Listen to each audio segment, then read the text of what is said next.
Au nom du Père et du Fils et du Saint-Esprit. Amen. Que la paix du Seigneur soit toujours avec nous tous. Bien chers frères et sœurs en Jésus-Christ, c'est toujours dans la joie et dans l'amour de notre Seigneur Jésus que je vous salue. Bonjour. Je suis Marie-Louise Mumalarongo. Ensemble, nous sommes en train de lire le livre intitulé Akibeho, la mère du Verbe nous parle. Soyons attentifs au message que la Vierge Marie nous a donné quand elle était à Kibeho. Soyons bénis.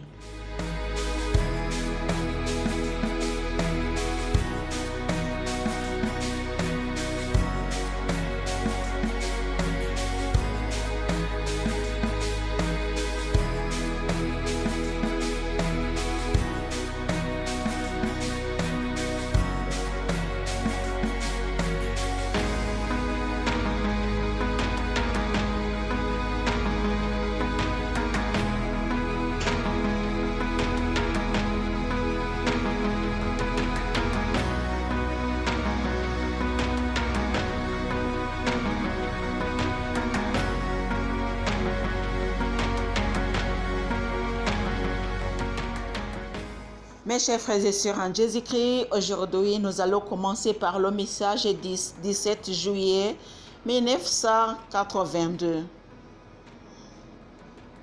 Lors de cette apparition, Nathalie aura pendant son extase la vision de deux chapelles, la grande qui s'appelle le carrefour de ceux qui sont dispersés et la petite qui s'appelle les 7 douleurs de la Vierge Marie. Ce sont les deux chapelles. Actuellement, on a une chapelle, mais selon le message du 17 juillet, il y aura un autre, bien sûr, parce que la Vierge Marie nous a montré les deux. Ce sont les deux chapelles. À partir des dates, vous pouvez même voir que la Vierge Marie visitait les enfants presque tous les jours. Presque tous les jours. On dit vraiment qu'à Kibeho, la Vierge Marie a apparu plusieurs fois à plusieurs personnes et dans un temps que je dirais long par rapport aux autres apparitions dans des autres endroits. Ce qui nous dit que Rwanda ou Kibeho, nous sommes bénis. Nous sommes vraiment bénis parce que la Vierge Marie nous a visités tous les jours pendant 2 ans. Et même aujourd'hui, elle continue, mais pas en public. Personnellement, elle vient en cachette chez les enfants. Et même ces enfants-là, ils étaient nombreux au temps des apparitions. Le temps des apparitions, ils étaient très, très nombreux. Mais on a seulement confirmé ces 3. Ce qui dit que même les messages de ces 3 et les messages que l'Église a mis au public, si je dirais comme ça. Le message du 21 juillet 1982, par l'apparition à Nathalie, Marie, notre mère, assure à tous ses enfants toute sa protection maternelle. Sachez que je suis tout le temps avec vous et que je vous accompagne tout au long des jours. Elle répète à Alphonsine des paroles semblables à celles qu'elle a dites le 4 décembre 1981. Heureux celui qui croit sans attendre un miracle. C'est l'évangile selon Saint Luc, chapitre 5, verset 20. Le message du 22 juillet 1982. La Vierge Marie révèle à Nathalie que ce ne sont pas des miracles qui suscitent la foi, mais plutôt les yeux de la foi qui perçoivent les œuvres que Dieu accomplit. Heureux ceux dont la foi ne dépend pas des miracles, car ceux qui cherchent à fortifier leur foi par des miracles la perdront dès que ces miracles s'estompent. Celui qui est heureux dissimule beaucoup de choses et celui qui souffre dévoile beaucoup de choses. Applique-toi à méditer cette douleur. C'est vrai, si tu cherches toujours les miracles, je suis en train de faire un commentaire. Si tu cherches toujours des miracles, c'est-à-dire que tu seras perdu, puisque il y a des fois que les miracles, que tu ne trouveras pas un miracle. Et c'est ce que Jésus a dit à Thomas. Heureux celui qui croit sans toutefois voir. Un miracle, c'est comme un témoignage de la vivacité du Seigneur. Et le Seigneur te conseille, c'est un conseil qu'il lui donne, de croire sans toutefois demander des facts.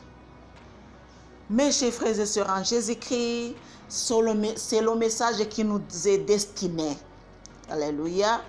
Puisque nous sommes toujours à la recherche des miracles. Même ceux qui sont allés à Kibeho, beaucoup d'entre eux ne cherchaient pas la sainteté, plutôt les miracles. Et même ceux qui me téléphonent tous les jours, ils ne cherchent pas à se convertir, ils ne s'intéressent pas à se convertir. Ils veulent que je prie pour eux, pour que les miracles s'opèrent. C'est ça, le monde. Ce sont ça, les hommes. Au fait, c'est ça. Chers amis, même si nous sommes en train de lire, mais quand même, il nous faut méditer. Pas seulement lire, mais aussi méditer, mettre à l'intérieur et se questionner. Comment est-ce que je me trouve face à cette situation? À toi de méditer, mon cher et ma chère, avant que nous puissions continuer sur le message du 27 juillet 1982.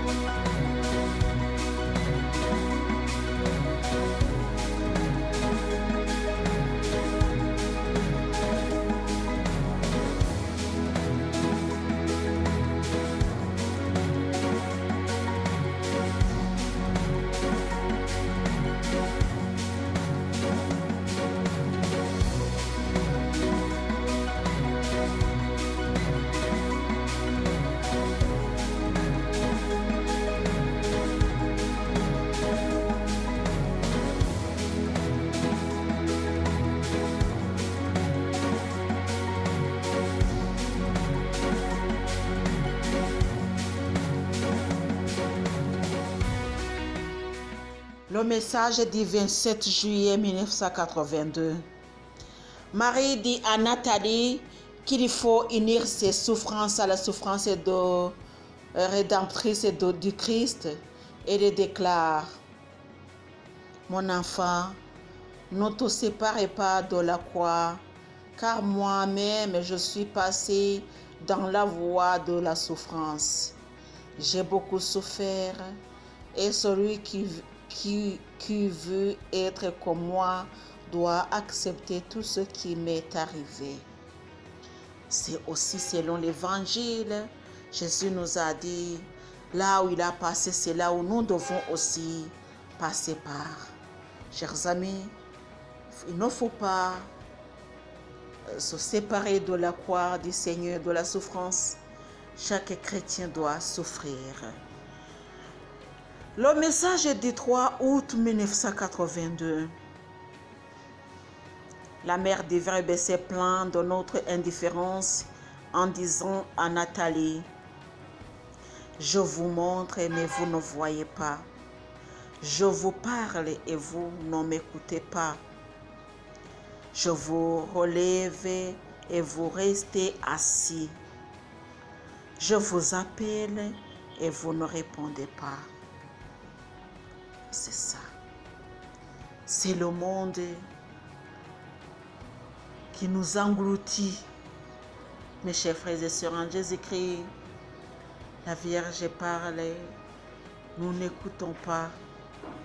Elle veut que nous nous convertissions. Alléluia. Pour que nous puissions avoir cette ressemblance de Jésus. Les messages continuent.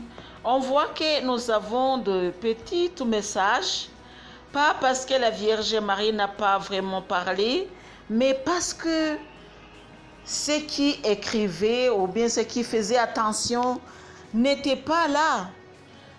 N'oubliez pas qu'auparavant, les apparitions de la Vierge Marie étaient de la folie. Et par conséquent, dans son temps-là, on n'écrivait pas. On se moquait de ces filles-là. Mais peu à peu, on a déjà compris que c'était la Vierge Marie qui a visité le Rwanda. Mais ça, c'est venu plus tard, un peu plus tard. Et c'est pourquoi, même aujourd'hui, même si Kibeho est reconnu comme lieu des apparitions, c'est très difficile de voir le message qui a été donné à Kibeho. C'est très difficile. Du moins, je dirais le message intégral. C'est très difficile. Mais nous sommes quand même, nous avons de la chance parce que ceux qui ont vu la Vierge Marie existent toujours. Et puis on peut s'informer auprès d'eux. Mais il y a une qui est morte. Il y a une qui est morte. Bon, les deux autres peuvent raconter ce qui s'est passé. Et même, nous avons de la chance aussi que parmi ceux qui ont suivi les apparitions sur le lieu, les uns d'entre eux sont toujours vivants. Il y a beaucoup de journalistes qui ont suivi du jour au jour le jour les apparitions de Kibeho. Il y a les prêtres, beaucoup de gens qui ont suivi. Et il y a aussi beaucoup de livres écrits à ce propos. Pour le livre que je suis en train de lire, ce livre m'est venu vraiment miraculeusement, je dirais miraculeusement, puisque